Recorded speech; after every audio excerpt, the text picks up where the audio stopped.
میرے پاس ایک ویڈیو موجود ہے، بہت بڑے عالم دین ہے حضرت مولانا حکیم اختر شاہ صاحب رحمت اللہ علیہ، بہت بڑے عالم دین گزرے ہیں، بہت بڑے اللہ والے گزرے ہیں۔ حضرت فرماتے ہیں کہ میں نے ایک ایسے مالدار کو دیکھا، ایک ایسے کروڑ پتی کو دیکھا، ایک ایسے ارب پتی کو میں نے دیکھا، اللہ پاک نے اس کو بہت سارے مال و دولتوں سے نوازا ہوا تھا۔ اللہ پاک نے اس کو اتنی دولت دے رکھا تھا کہ زندگی بھر بیٹھ کر آرام سے وہ کھا سکتا ہے، وہ نہیں بلکہ اس کی 7 پشتوں تک پوری نسلیں بیٹھ کر کھا سکتی ہے۔ اللہ پاک نے اس مالدار کو اتنی دولت دے رکھا تھا، اتنا عہدہ دے رکھا تھا، اتنی جائیداد اللہ پاک نے اس کو دے رکھا تھا۔ لیکن جس کے پاس دولت آ جاتی ہے، جس کے پاس سلطنتیں آ جاتی ہے، ظاہر سی بات ہے کہ اس کے اندر غرور بھی تو آ جاتا ہے، اس کے اندر گھمنڈ بھی تو آ جاتا ہے، اس کے اندر انانیت تو آ جاتی ہے۔ بزرگان محترم حضرت نے فرمایا کہ ایسے مالدار کو میں نے دیکھا، اللہ پاک نے اس کو ہر چیز سے نواز رکھا تھا، لیکن اس کے غرور نے اس کو ہلاک کر دیا، اس کے گھمنڈ نے اس کو دنیا اور آخرت میں تباہ اور برباد کر دیا۔ وہ مالدار تھا، وہ صاحب وسعت تھا، کروڑ پتی تھا کہنے لگا، اور وہ اکثر حضرات علماء کرام کو گالیاں دیتا تھا، حضرات علماء کرام کو ہمیشہ برا بھلا کہتا تھا، اللہ والوں کی شان میں گستاخی کیا کرتا تھا، اللہ والوں کو گالیاں دیا کرتا تھا۔ بزرگان محترم اس کے دولت نے اس کو ہمیشہ کے لیے جہنم رسید کر دیا یا نہیں کیا، یہ واللہ اعلم بالصواب، اس کے دولت نے دنیا ہی میں اس کو ہلاک کر دیا۔ حضرت فرماتے ہیں کہ اتنے بڑے مالدار کو اللہ پاک نے مال و دولت دیا تھا، دینے والا مال اللہ ہے۔ کسی آدمی کے پاس جب مال آتا ہے کمانے کا وہ ذریعہ بنتا ہے، لیکن حقیقت میں غور کریں گے بزرگان محترم، مال و دولت دینے والا وہ ایک ہی خالق ہے، عہدے دینے والا وہ ایک ہی اللہ ہے، منصب پر بٹھانے والا وہ ایک ہی تنہا اللہ ہے۔ وہی اللہ اس انسان کو مال و دولتوں سے نوازا تھا، ہمیشہ اللہ والوں کی شان میں گستاخی کیا کرتا تھا، حضرات علماء کے خلاف زبان درازی کیا کرتا تھا، مساجد کے ائمہ کے خلاف وہ زبان درازی کیا کرتا تھا، مسجد میں امامت کرنے والے امام کی شان میں بیجا الفاظ کہتا تھا، ایک عالم دین کے خلاف ہمیشہ پیٹھ پیچھے اس کی برائی کو بیان کرتا تھا۔ بزرگان محترم اللہ نے ڈھیل دیتا رہا، اللہ ڈھیل دیتا رہا، موقع پر موقع ملتے رہے، لیکن اس کی دولت نے اس کو کبھی راہ راست پر لے کر نہیں آئی، اس کے غرور نے اس کو ہلاک کر دیا۔ ایک وقت وہ آیا، بزرگان محترم اس بات کو ذہن نشین کر لیجئے، آج کے حالات کو سامنے رکھ کر مجھے واقعی عرض کرنا پڑ رہا ہے۔ آج ہزاروں کے لوگ علماء کے پیچھے برائی کر رہے ہیں، علماء کے ان کے نفرت اپنے دلوں کے اندر پال رہے، علماء سے بغض رکھ رہے ہیں۔ بزرگان محترم ان کا انجام بھی یہی ہونے والا ہے، آج نہیں ہو رہا ہے، مجھے اور آپ کو نظر نہیں آ رہا ہے، لیکن ایک وقت وہ آئے گا کہ علماء کی پیٹھ پیچھے زبان درازی کرنے والوں کا انجام یہ ہونے والا ہے۔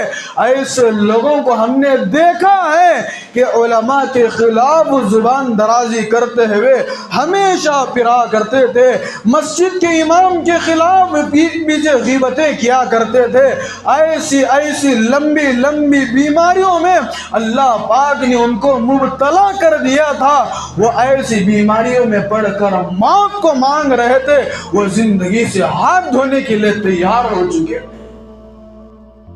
اللہ کی طرف سے کئی طرح کے عذابات آتے ہیں، تو الغرض وہ میں بتا رہا تھا، حضرت نے کہا کہ ایک بہت بڑا مالدار تھا، ہمیشہ علماء کو برا بھلا کہتا تھا۔ ایک وقت وہ آیا، ہمیشہ علماء کے خلاف زبان درازی کرنے والے انسان کا انجام کیا ہوا؟ بزرگان محترم حضرت فرماتے ہیں ایک وقت وہ آیا، ہمیشہ علماء کے پیٹھ پیچھے غیبتیں کرتا تھا، مسجد کے امام کے خلاف 4-5 دوستوں کے درمیان بیٹھ کر ان کی برائیوں کو چھالتا تھا، کمیٹی میں بیٹھ کر ان کی غیبتیں کرتا تھا، ان سے نفرت کرتا تھا۔ اللہ پاک نے اس مالدار کے پیٹ میں کینسر کو داخل کر دیا۔ ایک وقت وہ آیا، علماء کی غیبتیں کرنے والے کا انجام کیا ہو رہا ہے؟ اس کے پیٹ کے اندر کینسر ہو گیا۔ ہمیشہ اچھی اچھی چیزیں کھانے والا اب ہمیشہ کے لیے ڈاکٹروں کا کھلونا بن گیا۔ ڈاکٹروں نے کہہ دیا کہ آج کے بعد تم گوشت نہیں کھا سکتے، ڈاکٹروں نے کہا کہ آج کے بعد تم تیل کی چیزیں نہیں کھا سکتے، ڈاکٹروں نے کہا کہ آج کے بعد تم مرغ مسلم نہیں کھا سکتے، ڈاکٹروں نے کہا کہ آج کے بعد تم اچھی اچھی چیزیں نہیں کھا سکتے۔ وہ ہر ایک چیز کو کھانے سے محروم ہو گیا۔ نمبر 1، علماء کے پیٹھ پیچھے غیبتیں کرنے والوں کا انجام یہ ہوا کہ اس کے پیٹ کے اندر کینسر ہو گیا۔ دوسرے نمبر پر اچھی اچھی چیزیں کھانے سے اللہ پاک نے اس مالدار کو دور کر دیا۔ کچھ دن گزرے، اس کو اتنی بڑی بیماری لگنے کے باوجود بھی اس اندھے انسان کو سمجھ نہیں آیا یہ اللہ کی طرف سے بیماری آئی ہوئی ہے، یہ اللہ کی طرف سے میرے اوپر عذاب آیا ہوا ہے، یہ اللہ کی طرف سے ایک مصیبت میرے اوپر آئی ہوئی ہے۔ ہو سکتا ہے کہ اگر وہ اس وقت توبہ کر لیتا، علماء کا ادب کر لیتا، علماء کی عزت کرتا، مساجد کے ائمہ کا ادب اور احترام کرتا، مسجد میں امامت کرنے والے امام کی عزت کرتا، اللہ پاک کو ہو سکتا ہے کہ اس توبہ کرنے کی بنیاد پر، استغفار کرنے کی بنیاد پر، اللہ کی طرف رجوع ہونے کی بنیاد پر 2 رکعت نماز پڑھ کے 2 قطرے آنسو سچے دل سے بہا کر گڑ گڑا کر دعا کر لیتا۔ بزرگان محترم، وہ تو ورا الورا ہے، وہ تو 100 انسانوں کے قتل کرنے والے انسان کو بنی اسرائیل کے اللہ پاک نے معاف کر کے جنت کا پروانہ سنا دیا۔ اگر یہ انسان بھی توبہ کر لیتا، اللہ والوں کا ادب اور احترام کر کے اللہ کے سامنے دعا کر لیتا، اللہ پاک معاف کر دیتا۔ لیکن آگے سنیے، اس سے بڑی بیماری اور میں مبتلا ہو گیا اور مزید اور علماء کے خلاف زبان چلانے لگا۔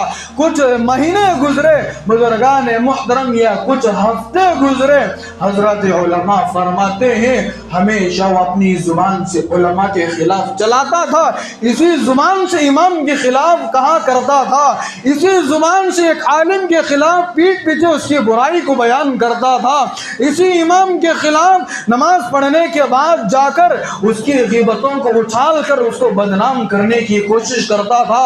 دیکھیں اس مالدار کا انجام کیا ہوتا ہے۔ حضرت مولانا حکیم اختر صاحب رحمۃ اللہ علیہ نے فرمایا کچھ ہفتے گزرنے کے بعد اس کو اللہ پاک نے ایک ایسی بڑی بیماری میں مبتلا کر دیا۔ حضرت فرماتے ہیں کہ اس کی زبان میں کینسر آ گیا۔ کون سی چیز میں؟ زبان، جس زبان سے ہم ہر چیز کھاتے ہیں، ہر چیز کے ذائقے کو چکھتے ہیں، اسی زبان سے ہم جب کچھ منہ کھلتا ہے تو کوئی الفاظ کہتے ہیں۔ اللہ نے یہ فیصلہ کر دیا کہ ابھی انسان سدھرنے والا نہیں ہے، اب یہ جاہل قسم کا انسان راہ راستہ پر آنے والا نہیں ہے، یہ علماء کا ادب اور احترام کرنے والا نہیں ہے۔ ہمیشہ اسی زبان سے تو علماء کی غیبت کرتا تھا کہ اس کی زبان پر کینسر لگ گیا۔ یہ علماء کی غیبت کرنے والوں کا انجام ہو چکا ہے اور آج ہو رہا ہے۔ صحبت اللہ والوں کی، صحبت اللہ والوں کی اللہ سے ملوا جاتی ہے، صحبت اللہ والوں کی اپنا رنگ دکھا جاتی ہے۔